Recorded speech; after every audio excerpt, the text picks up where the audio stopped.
2014ஆம் ஆண்டு புதுக்குடியிருப்பு மத்திய கல்லூரியில் உயர்தரத்தில் சிறந்த பெறுபவர்களை கலைப்பிரிவு மாணவர்கள் பெற்றிருக்கின்றார்கள். வகையில் கலைப்பிரிவில் லக்ஷ்மிகாந்தன் லக்ஷிகா அவர்களை நேர்காண்கின்றோம். 2AB பெற்று, அதாவது மாவட்டத்தில் 29வது நிலையை அடைந்திருக்கின்றார். வணக்கம் லக்ஷ்மிகாந்தன் லக்ஷிகா.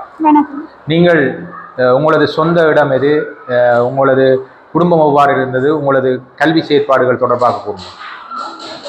எனது பேர் லட்சுமிகாந்தன் லக்ஷிகா. நான் புதுக்குடியிருப்பு 10ஆம் வட்டாரத்தில் வசிக்கிறேன். எனது அப்பா முல்லைத்தீவு கட்டிடங்கள் திணைக்களத்தில் அலுவலக பணியாளராக இருக்கின்றார். அம்மா புதுக்குடியிருப்பு ஆடை தொழிற்சாலையில் பணியாற்றுகின்றார். நீங்கள் கலைப்பிரிவை தெரிவு செய்வதற்கான நோக்கம் என்ன?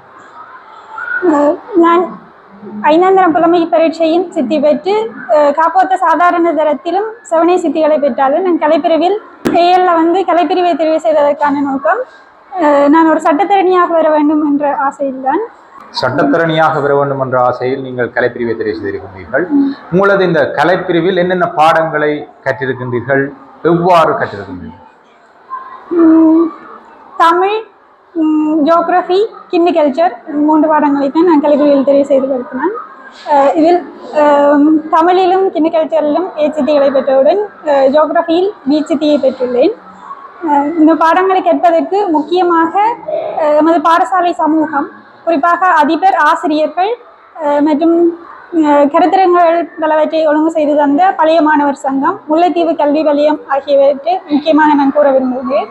மேலும் எனது பெற்றோர்கள், குறிப்பாக அம்மா, அப்பா அவர்களின் பங்களிப்பு எனது சித்திக்கு முக்கிய காரணமாக அமைந்திருக்கிறது.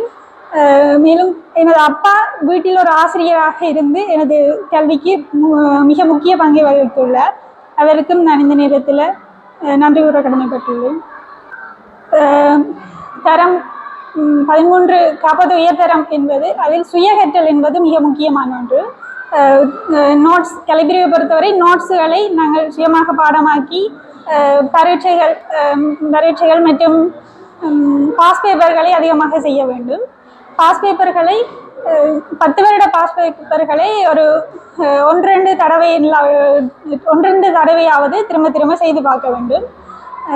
பேப்பர்ஸ் தான் கூடுதலாக ஹெல்ப்பாக இருக்கும்.